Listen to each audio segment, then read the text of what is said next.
नमस्कार दोस्तों, आप सभी का हमारे चैनल इंस्पिरेशन ऑफ ट्रुथ में स्वागत है।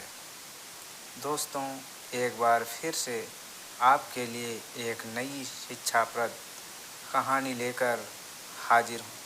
तो चलिए शुरू करते हैं आज की कहानी। एक नगर में प्रताप सिंह नाम का एक परम प्रतापी राजा राज करता था। वह एक धार्मिक और बहुत बुद्धिमान राजा था। उसके राज्य में हमेशा पूजा पाठ होते रहते थे। साधु संत का आना जाना लगा रहता था। वह विद्वान पंडितों से यज्ञ इत्यादि धार्मिक कार्य कराता रहता था। राजा के दरबार में एक से बढ़कर एक विद्वान ब्राह्मण रहा करते थे। इस तरह राजा का दरबार विद्वानों से भरा हुआ था। राजा की रानी भी राजा की तरह ही परम दयालु और धार्मिक विचारों वाली थी। वह नित्य दान पुण्य किया करती थी। वह राज दरबार के मंदिर में अपने हाथ से बनाई मीठी पूड़ियाँ ठाकुर जी की पूजा करने के बाद और भोग लगाने के बाद बांटा करती थी। कभी कभी राजा भी रानी के पुण्य कामों में अपना हाथ बटाता था। रानी की आदत थी कि अपने भोजन के लिए कभी किसी रसोइये की मदद नहीं लेती थी। वह नौकर और दासियों को भी अपने भोजनालय से दूर ही रखती थी और खुद से अपने लिए और राजा के लिए भोजन बनाया करती थी और पहले उस भोजन को ठाकुर जी को भोग लगाती। वह बहुत सारी मीठी पूड़ियाँ भी बनाती और गरीबों में बांट देती। फिर मंदिर से वापस राजा को अपने हाथों से भोजन कराती। उसके बाद अपना भोजन करती। रानी ऐसा अनायास या शौक से नहीं करती, बल्कि अपनी और राजा की सुरक्षा के लिए ऐसा करती थी। रानी जिस राजा की बेटी थी, उस राजा के पिता को एक उनके दुश्मन राजा ने रसोइये की मदद से जहर देकर मरवा दिया था। रानी उस समय छोटी बच्ची थी। उन्होंने अपने दादा की मृत्यु देखी थी। उसी वक्त उसने मन में ठान लिया था कि जब भी मेरी शादी होगी, मैं चाहे कितने भी बड़े राजा से मेरी शादी हो, अपने पति को अपने हाथ से ही बनाकर भोजन खिलाऊंगी। तो रानी अपनी विवाह के बाद राजा और अपनी सुरक्षा के लिए खुद भोजन बनाती थी। एक दिन राजा मंदिर में पूजा करने गए। रानी राजा ने पूजा किया। उसके बाद रानी ने गरीबों में मीठी पूड़ियाँ बांटी। सभी को बांट देने के बाद रानी के पास अभी भी 2 पूड़ियाँ शेष बच गईं। रानी ने सोचा कि कुछ देर रुककर किसी गरीब याचक का इंतजार करते हैं और उसको पूड़ी देकर चलते हैं।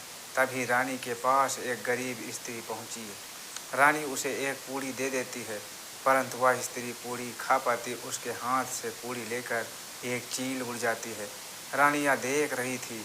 रानी तुरंत अपने पास बची आखिरी पूड़ी भी उस स्त्री को दे देती है, परंतु इस बार वह स्त्री को संभाल पाती एक कौवा पूड़ी को लेकर उड़ गया। राजा रानी दोनों यह देखकर बहुत आश्चर्यचकित हुए। रानी अपने हाथ से अपनी सोने की चूड़ी उतार कर उस स्त्री को देने लगी, तो उस स्त्री ने चूड़ी लेने से मना कर दिया। बोली, मैं आपका सुहाग चिन्ह नहीं ले सकती। महारानी, दुर्भाग्य आपको नहीं दे सकती। मेरा तो भाग्य ही ऐसा है कि मैं भाग्यहीन हूँ। मैं दिन भर मांगती हूँ, लेकिन खाने को नसीब में है ही नहीं। परंतु किसी न किसी तरीके से मेरा रूखा सूखा भोजन भी गायब हो जाता है। किसी तरह शाम तक एक रोटी का टुकड़ा या कुछ और चीज़ जो बचती है, उसी को खाकर जिंदा रह लेती हूँ। राजा रानी के साथ अपने दरबार में आ गया। सहसा उसे ख्याल आया कि मैंने तो 50 से ज़्यादा विद्वानों को पाल रखा है। उन विद्वानों की परीक्षा लेनी चाहिए कि वास्तव में विद्वान हैं या फिर राज दरबार का अनाज और धन बर्बाद कर रहे हैं। राजा ने अपने दरबार में आकर विद्वानों की एक सभा बुलाई और बोले कि सभी विद्वानगण यह बताएं कि वह स्त्री दिन भर मांगती है, परंतु शाम तक सिर्फ उसको एक रोटी या बहुत कम भोजन बड़ी ही मुश्किल से नसीब होता है। वह स्त्री अपने पिछले जन्म में कौन सा बुरा कर्म किया था जो कि आज उसे यह दिन देखने पड़ रहे हैं, और मैंने पिछले जन्म में कौन सा सत्कर्म किया था कि राजा बना हूँ। हमारी रानी अपने सत्कर्म से रानी बन तो गई है, परंतु उसे रसोई बनाने से मुक्ति नहीं मिली। आखिर रानी ने अपने पिछले जन्म में ऐसा क्या किया था? आप लोग परम विद्वान हो, महाज्ञानी हो, और आप लोग अंतर्यामी हो, महात्मा हो। आप इसका उत्तर हमें दीजिए। विद्वान एक दूसरे के मुँह देखने लगे। एक ने कहा कि महाराज, यह तो कर्मों के अनुसार होता है। आप और रानी ने अच्छे कर्म किया होगा तो आप राजा रानी हो गए, और वह स्त्री अपने बुरे कर्मों के कारण कष्ट भोग रही है। राजा बोले, यह मेरे प्रश्नों का उत्तर नहीं है महात्मा, यह तो बात मूर्ख और सामान्य आदमी भी जानता है। आप में और आम आदमी में अंतर होना चाहिए। आप जिस आसन पर बैठे हो वह विद्वानों का आसन है महात्मा, उस पर सिर्फ विद्वान ही बैठ सकता है और कोई आम आदमी नहीं बैठ सकता। और आप अपने को विद्वान मानते हो तो मेरे प्रश्नों का उत्तर आपको देना ही होगा। मैं इन प्रश्नों के उत्तर के लिए आप सबको 1 माह का समय देता हूँ। प्रश्नों का उत्तर देने वाले को मैं 1000 स्वर्ण मुद्राएं दूंगा और उसे राज दरबार में विद्वान के आसन पर अपने हाथ बैठाकर सम्मानित करूंगा, और जो उत्तर नहीं दे पाएगा उसे कठोर से कठोर दंड भी दूंगा। उसे नगर में गधे पर बैठाकर घुमाया जाएगा, उसके बाद फांसी चढ़ाया जाएगा। आप लोग अभी से अपने काम में लग जाओ। सभी राजा के प्रश्न के उत्तर ढूंढने चल पड़े, परंतु उसमें से 40 विद्वान तो दूसरे राज्य में अपनी जान बचाकर भाग गए। कारण था कि वे विद्वान नहीं थे, चापलूस थे और पाखंडी थे।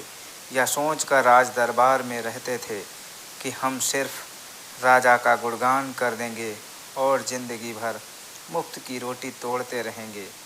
परंतु राजा तो हम विद्वानों का दुश्मन बन बैठा है। पता पागल राजा के मन में कहाँ से उटपटांग सवाल पैदा हो गए। अब हम विद्वानों को राज्य छोड़ने में ही भलाई है। इसलिए 40 विद्वान राजा के दुश्मन राज्य में भाग गए। अब बचे सिर्फ 4 विद्वान जो अपने को विद्वान मानते थे। वे विद्वान थे भी, परंतु भगवान की बनाई सृष्टि में झांकने की विद्वता उनमें नहीं थी। तो चारों किसी विद्वान महात्मा की खोज में निकल गए। वह 15 दिनों तक विद्वान महात्मा की खोज में घूमते रहे, परंतु उन्हें कोई भी विद्वान महात्मा नहीं मिला। अब उन्हें लगने लगा कि राजा अब हमें नहीं छोड़ने वाला है। पहले गधे पर पूरे नगर में घुमाएगा, फिर फांसी पर चढ़ा देगा। चारों विद्वान जंगल में बैठकर रोने लगे। उधर से एक महात्मा आ निकले। उन्होंने 4 ब्राह्मण विद्वानों को विलाप करते देखा तो वहाँ ठहर गए और उनके रोने का कारण पूछा। तब चारों ने अपनी व्यथा सुनाई कि राजा ने हमसे बहुत कठिन प्रश्न पूछे हैं जिसका उत्तर हम ब्राह्मण नहीं दे सकते। कोई सिद्ध महात्मा ही दे सकता है। आप सिद्ध महात्मा हो, आप राजा के 3 प्रश्नों के उत्तर देकर हमें मरने से बचा सकते हो। महात्मा बोले, ठीक है, हम तुम लोगों की जान बचाने के लिए तुम्हारे साथ राज दरबार चलेंगे। वे सभी राजा के दरबार में आ गए। राजा ने महात्मा के साथ 4 विद्वानों का स्वागत किया और पूछा, क्या आप हमारे प्रश्नों का उत्तर लेकर आ गए? तब महात्मा ने राजा से कहा कि राजन, अकारण ही ब्राह्मणों को परेशान कर रहे हो। जो तुमने 3 प्रश्न इनसे पूछा है, हमने इनसे सुन रखा है। तुम्हारे प्रश्नों का उत्तर कोई ब्राह्मण या साधारण साधु नहीं दे सकता। हमें ब्रह्मा जी की बनाई सृष्टि में आगे पीछे झांकने की दृष्टि नहीं मिली है, परंतु ऐसा भी नहीं है कि आपका उत्तर मिल ही नहीं सकता। ऐसे कई महात्मा हैं जो आपके प्रश्नों का जवाब दे सकते हैं। आप कल सुबह में उठकर पूर्व की तरफ जंगल में 20 कोस को अंदर चले जाइएगा। वहीं एक महात्मा तपस्या में लीन हैं। वही महात्मा तुम्हारे प्रश्नों का जवाब देंगे।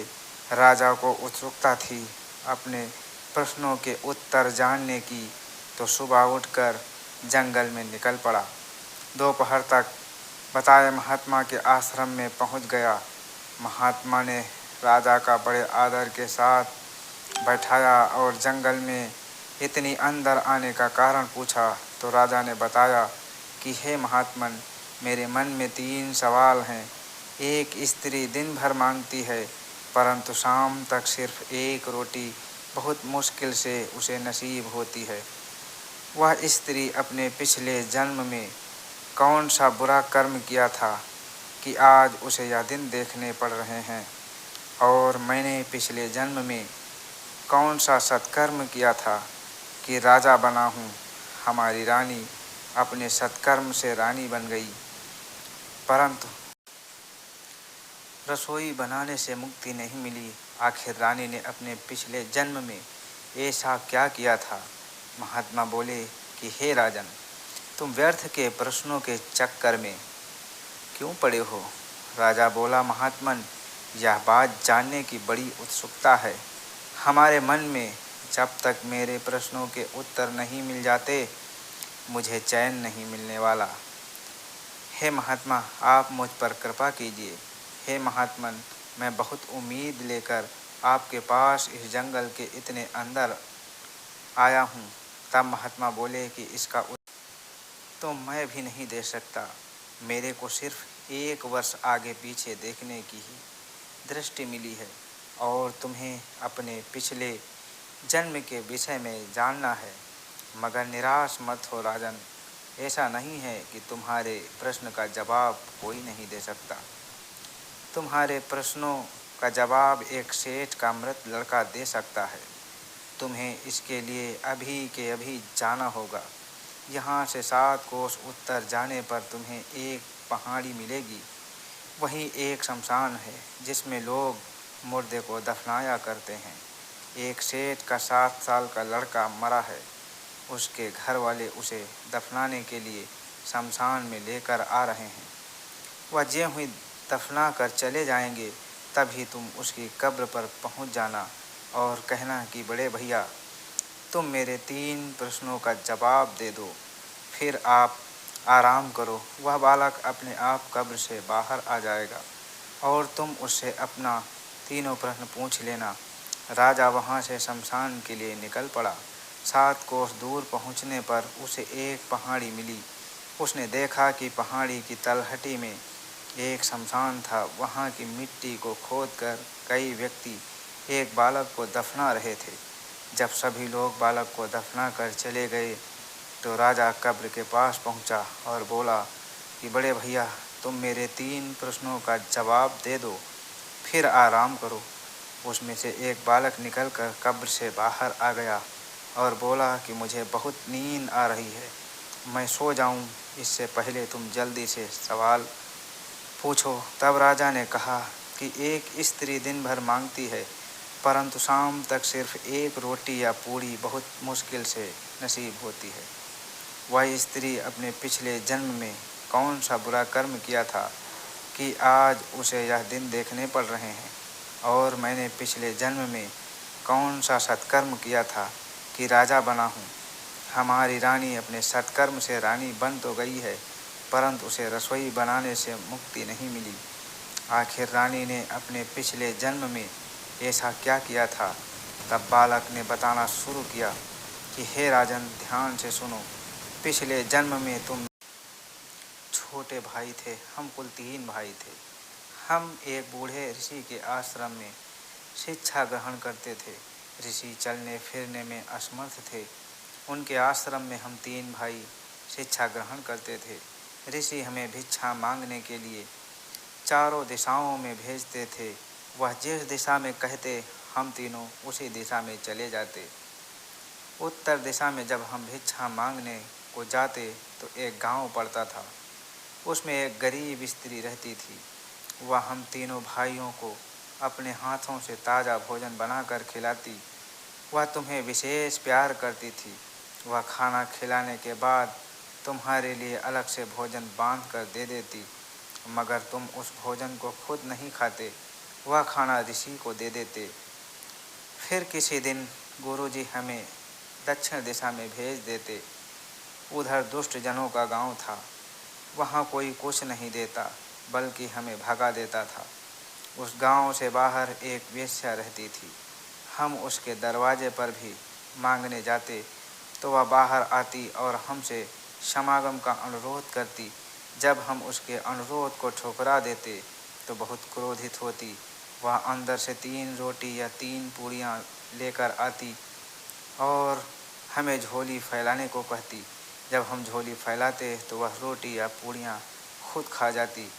वह 2 रोटियाँ या पूड़ियाँ तो पूरी खा जाती, तीसरी में भी 3/4 खा जाती और बची हुई थोड़ी सी छोटी रोटी या पूड़ी को 3 भाग कर हमारे झोली में डाल देती।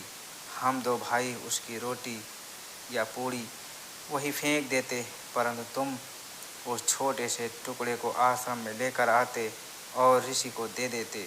नगर के पूरी तरफ एक विद्वानों का गांव था जिसमें सैकड़ों लोग बहुत मोटे हट्टे कट्टे थे। वह जब भी आश्रम की तरफ आते तो हमें आमंत्रित करते कि किसी दिन मेरे गांव में भी आया करो। जब हम उनके गांव जाते तो वे हमें देखते ही दरवाज़ा बंद कर लेते। बहुत दरवाज़ा पीटने पर भी दरवाज़ा नहीं खोलते, मगर उनकी स्त्रियां बहुत दयालु थीं। वे हमें भोजन और अन्न उनसे छुपा कर दे देती। आश्रम के पश्चिम तरफ के गांव में हम जाना नहीं चाहते थे क्योंकि वहाँ बहुत दरिद्र लोग बसते थे। वे याचकों को देखकर मारने पीटने लगते थे, उनकी झोली भी छीन लेते थे। परंतु यह सब जानते हुए ऋषि हमें उस गांव में भेज देते।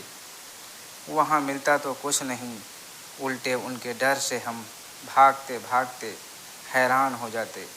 एक दिन महात्मा को ना जाने क्या सूझी कि लगातार 3 दिनों तक हमें उधर ही भेज दिया। 2 दिनों तक हमें खाने को कुछ नहीं मिला। तीसरे दिन एक बुढ़िया ने हम तीनों को एक एक पूड़ी दी। यह देख उस गांव वालों ने छीनने के लिए बहुत दूर तक हमें खदेड़ा। किसी तरह अपने को और भोजन को बचाकर हम आश्रम आ गए। आते ही महात्मा ने हमसे भोजन मांगा तो सबसे बड़े भाई ने कहा कि ऋषि यह भोजन आपको नहीं दे सकता, आपको दे दिया तो मैं क्या खाऊंगा। महात्मा मुझसे भी भोजन मांगा तो मैंने भी जवाब दे दिया कि मैं यह भोजन आपको नहीं दे सकता। मैंने कहा कि इतना थोड़ा सा भोजन खाकर मैं जीऊँ कि मरूँ। महात्मा ने जब तुमसे खाना मांगा तो तुमने उन्हें अपना भोजन दे दिया। महात्मा तुम पर बहुत खुश हुए। वह तुम्हें आशीर्वाद दिए कि तू आने वाले समय में इस राज्य का प्रतापी राजा बनेगा। बड़े भाई को कहा कि तू एक महात्मा बनेगा, परंतु तुम्हें कभी भोजन नसीब नहीं होगा। महात्मा ने मुझसे कहा कि जा, तू जन्मता और मरता रहेगा। महात्मा ने यह भी कहा कि जो स्त्री तुम लोगों को प्रेम से खिलाती थी वह राज रानी बनेगी और प्रेम से अपने हाथों खाना बना राजा को खिलाती रहेगी। क्योंकि वह मुख से कुछ न कहे परंतु छोटे भाई को पति रूप में मानती है। और हे राजन, अब वह तुम्हारी रानी है। वह वेश्या जो हमें भोजन दिखाकर खुद खा जाती थी वही स्त्री है जिसे दिन भर मांगने पर अन्न नसीब नहीं होता। और पश्चिम तरफ के लोग जो हमारा भोजन छीना करते थे आज चील कौवा बने हैं, जो हमें देखकर दरवाज़ा बंद कर लेते थे, मगर उनकी पत्नियां हमें भोजन देती थीं। तो वे अपनी पत्नियों के पुण्य से राज दरबार में विद्वान बने थे, परंतु अब दर दर की ठोकरें खा रहे हैं। जिस साधु ने हमारा पता बताया वह सिर्फ मिट्टी खाता है। वह हमारा पूर्व जन्म का बड़ा भाई है। और हे राजन, मेरे कर्म में सिर्फ जन्म लेना और मरना लिखा है। मैं जन्म लेने के हर 5-7 साल में मर जाता हूँ। इतना कहने के बाद वह बालक राजा से बोला, राजन जाओ, मुझे नींद आ रही है, आराम करने दो। मुझे उम्मीद है तुम्हें तुम्हारे प्रश्नों का जवाब मिल गया है। राजा को अपने सवाल का जवाब मिल गया था। वह अपने महल लौट आया। वह सारा वृत्तांत रानी से कह सुनाया और बोला मनुष्य के कर्मों के अनुसार ही उसका अगला जन्म मिलता है। बुरा कर्म करने पर आँख मूंद लेने से उसके बुरे कर्म मिट नहीं जाते, बल्कि कई जन्मों तक पीछा करते हैं। अपने बुरे कर्म की सज़ा इंसान को हर हाल में भुगतना पड़ता है। इसलिए इंसान को अच्छे कर्म करने चाहिए। अगर आपको हमारी कहानी अच्छी लगी हो तो हमारे चैनल को सब्सक्राइब करें, लाइक करें और कमेंट बॉक्स में जय श्री राम ज़रूर लिखें। आपसे पुनः मिलते हैं एक नई वीडियो के साथ। तब तक के लिए आपको और आपके पूरे परिवार को राम राम, नमस्कार, धन्यवाद।